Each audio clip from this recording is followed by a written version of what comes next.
Nagpapatuloy ang ating kwento sa training center sa nakakatakot na research center.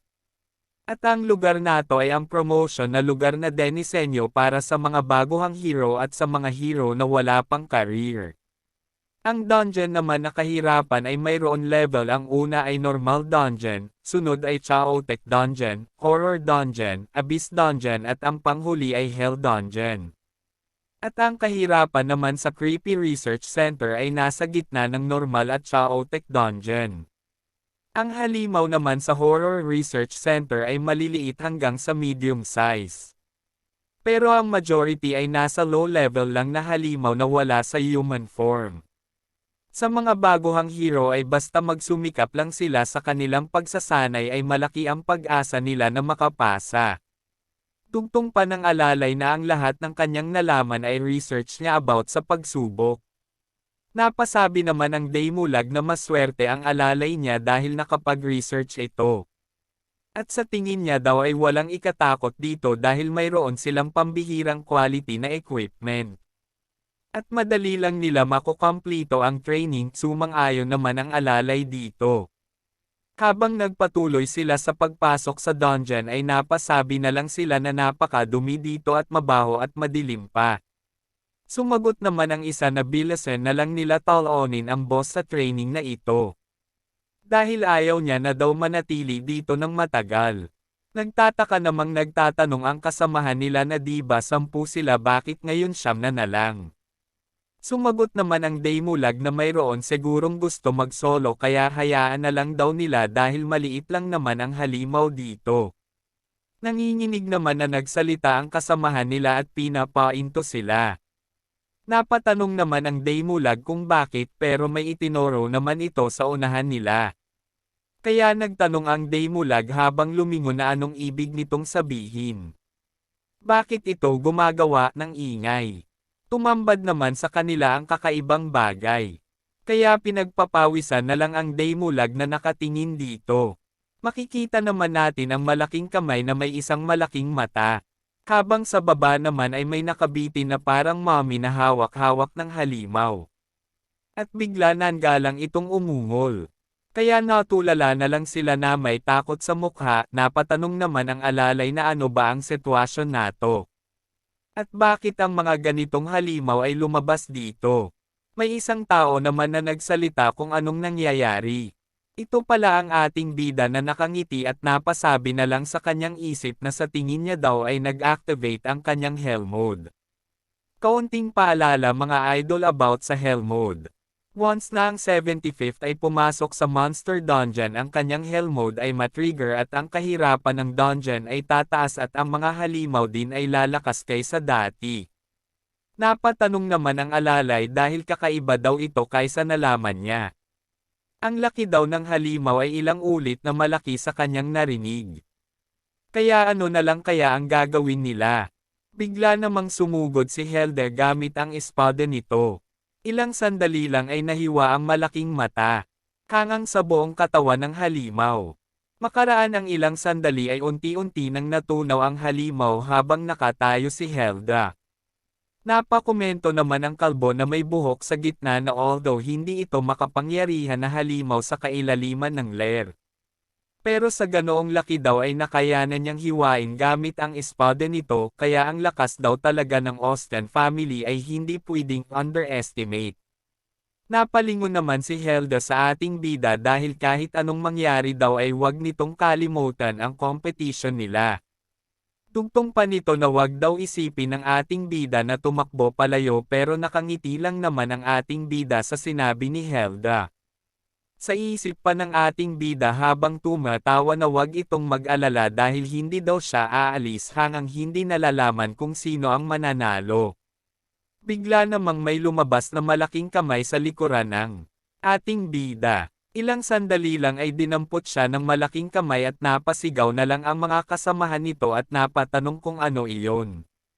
Napatulala naman si Helda sa nasaksihan niya habang ang alalay naman ay napasabi na kung anong bagay iyon, at mayroon daw talagang mali dito kaya subukan na lang daw nilang umalis sa lugar nato habang maaga pa.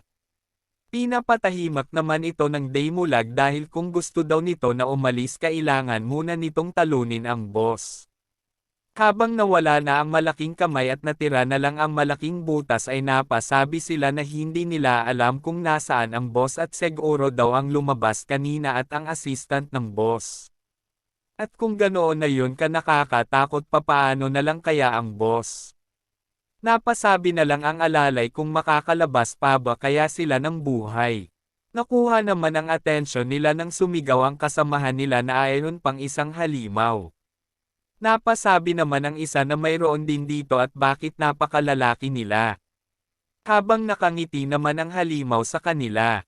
Napasabi naman ang malaking tao na kalbo kay Helda na ang sitwasyon daw nila ngayon ay hindi klaro. At ang kanilang mabuting magagawa na lang daw ay mag-save ng lakas para patayin ang boss. Kaya hindi niya daw sasayangin ang lakas niya para patayin ang ibang halimaw. Sumang-ayon naman si Helda dito at magpatuloy na daw sila. Kaya sinigawan na ni Helda ang mga kasamahan niya na sundan siya at pupunta sila sa boss ng mabilis. Sumang-ayon naman ang mga ito habang tumatakbo. Napalingon naman ang Daymulag sa butas kung saan nawala ang ating bida. Kaya sinabihan na siya ng alalay na kailangan na nilang umalis. Tumetawa naman niyang sinabi sa ating bida habang nagsimula ng tumatakbo na mag-serve daw ito ng tama at ngayon daw ay patay na ang ating bida na basura at malibing na lang daw ito sa nakakadiring lugar na ito habang buhay. Makikita naman natin ang butas at sa ilalim nito ay sinabihan ng ating bida ang halimaw na maliit na demonyo. Nararamdaman niya daw ang life force nito galing sa kailaliman ng lupa. At ang ating bida daw ang kukuha sa life force ng halimaw. At dugtong pa ng ating bida na kukunin niya daw ang lahat ng life force nito hanggang sa maging abo ito. Napatawa naman ang ating bida at tinatanong ang halimaw bakit hindi ito umiyak at tumawag ng tulong. At natatakot ba daw ito na hindi makapagsalita? Yun daw ay mabuti dahil ang life force ay ang magdadala ng takot at yun daw ay mabuti ang lasa. Tinanong naman ito ng ating bida kung ito ba daw ang boss. Sumagot naman ito na hindi. Nagsalita naman ang ating bida na nakakadismaya daw at napatanong na lang ang halimaw at nagtataka sa pinangsasabi ng ating bida. Tugtong pa ng ating bida habang nakangiti na sa tingin niya daw ay nagsisayang siya ng oras sa walang kwentang lugar na ito. Pinapatahimik naman ito ng halimaw at mga nonsense daw ang pinangsasabi ng ating bida at takot na ba daw ito kaya umabot na sa pagkawala ng pag-iisip nito. Pero okay lang naman daw dahil ang palabas daw na ito na ang life force ng ating bida at takot. Kaya lumapit na raw ito at titikman niya daw ang life force nito kung gaano ito kasarap. Unti-unti namang pinapalabas ng ating bida ang kanyang pulang aura. At nagtaka naman ang halimaw dahil mayroon siyang kakaibang nararamdaman. Ilang sandali lang ay lumabas na ang nakakatakot na aura ng ating bida at natulala na lang ang halimaw sa takot. Kaya nakangiting sinabihan ng ating bida ang halimaw na ano masarap ba. Nagpapatuloy ang ating kwento sa halimaw na kaharap ng ating bida na nanginginig at lumabas rin ang dugo nito. Kaya ilang sandali lang ay tuluyan ng winasak ito ng ating bida. Nagtalsikan naman ang dugo ng halimaw sa ating bida kaya napasabi na lang siya na seryoso siya na tama lang siya sa ganitong hell mode. At mas swerte daw siya dahil naging isa na ang dugo nila ng matanda. At kung hindi ay hindi siya mananalo sa mga halimaw na nakalaban niya. Kaya ang susunod niyang gagawin ay humanap ng daan para makalabas. May pamatak naman na tubig na may kuryente kaya nagkaroon ng matinding paggalaw ng kakaibang bagay. At unti-unti itong lumakas. Kaya napansin ito ng ating bida kaya nagtaka na lang siya kung ano ito. Sa ibang banda naman napunta tayo sa mga kasamahan na pumasok sa dungeon. Patuloy nga ang mga ito sa pagtakbo. Habang sa itaas naman ay makikita natin ang isang halimaw na parang octopus na naghihintay ng mabibiktima. Napansin naman ito ng isang hero kaya napasabi na lang ito habang naluluha na oh my goodness napakamalas daw nila dahil mamatay na daw sila dito. Sinigawan naman siya ng kasamahan niyang nakahod at tumigil din ito sa pag-iyak dahil walang kwenta daw ang ginagawa nito. Tungtong pa nito na kung marinig niya pa ang pag-iyak ng Hangul ay bubunutin na nito ang dila niya. Pero sumagot lang naman ito habang patuloy pa rin sa pag-iyak na pero ang mga halimaw daw ay nakakatakot. Sa pinagsasabi naman ng Hangul ay minura na ito ng nakatalukbong na tumahimik nado ito ng sandali. Bigla namang nawala ang ulo ng nakatalukbong dahil sa atake ng halimaw. Kaya tinakpan na ng Hangul ang bibig niya habang umiiyak sa takot. Makikita naman natin ang nakakatakot na halimaw na may mahabang bibig.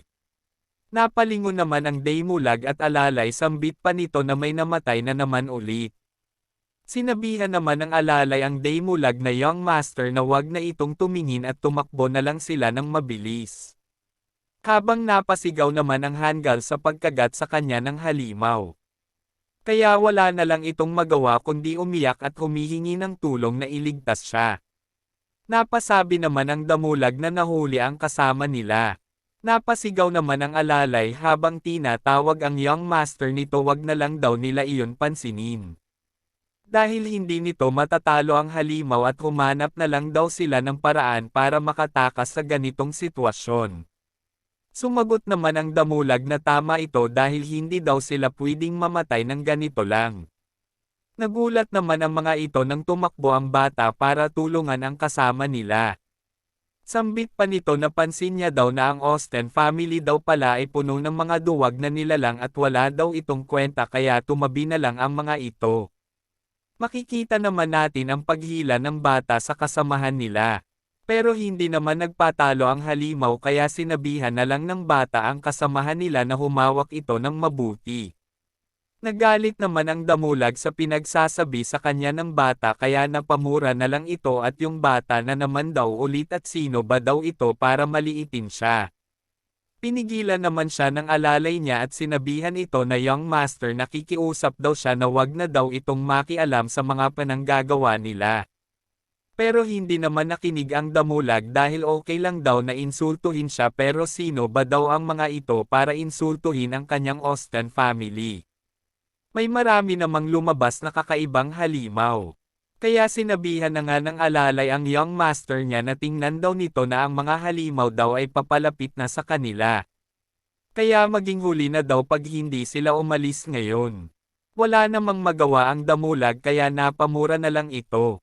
Habang ang bata naman ay patuloy pa rin sa pagtulong at sinasabihan ang kasamahan niya kumapit daw ito at wag bibitiw. Kaya napasabi na lang ang Damulag sa nasaksihan niya na yung batang yun talaga.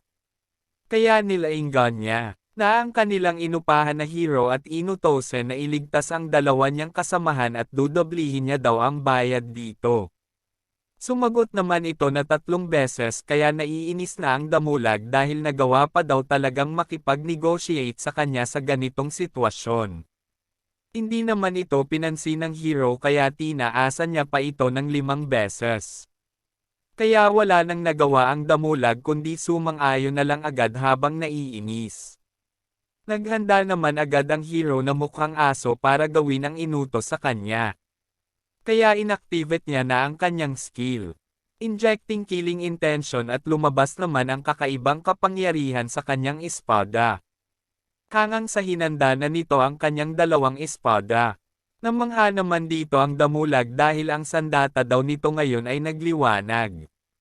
Napasabi naman ang alalay na sa tingin niya daw yan ang unang skill ng swordsman dahil kaya ng mga ito maglagay ng killing intent sa kanilang sandata para tumaas ang pensala ng kanilang atake.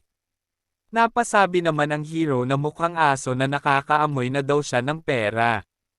Hanggang sa ginamit na nito ang kanyang natural flow skill. At naputol nga ang mahabang bibig ng halimaw hangang nagpatuloy ang mukhang aso sa pag-atake sa halimaw gamit ang kanyang toothcut na skill. Lalo namang bumilib ang Damulag dahil ang kanya lang daw inutos ay iligtas ang dalawa niyang pero pinatay daw nito ang halimaw kaya ano daw kaya ang move na yon. Napaka-komento rin naman ang alalay sa paghanga dahil hindi lang daw yun skill na nagmamula sa career kundi nagmula talaga rito. At yun daw talaga ay sarili niyang ginawa na tinatawag na natural flow skill. Sa maraming hero daw ay ang talented lang daw ang nakamaster nito. Sa narinig naman ng damulag ay lalo itong humangga dahil lumalabas daw na ito ay isang powerhouse, habang wala namang pakialam ang hero na mukhang aso at ibinalik na nito ang kanyang espada. Napunta naman tayo sa ating bida at makikita natin na pumasok na ang ating bida sa kakaibang pensyon. Sa loob naman ay makikita ang mga lumang kagamitan. Pero wala namang pakialam ang ating bida dito. At napahanga nga siya sa mga bagay na nakikita niya. Sa pagtingin-tingin niya naman sa mga gamit ay napakomento na lang siya na ang kwarto na ito ay lumalabas na interesting at tingnan daw kung anong nakita niya. Pinagpawisan naman ang ating bida sa nakita niya dahil hindi raw ito kapani-paniwala. At sino ba daw ang mag-aakala na nasa larawan siya ng bata pa siya? Kaya sa tingin niya ay kailangan niyang i-check ang kanyang sariling kataohan. Abangan bakit ang ating bida na si 75th ay lumabas sa ibang mundo at nagulat sa pagkakita sa misteryosong larawan at abangan ang kakaibang mangyayari sa ating kwento.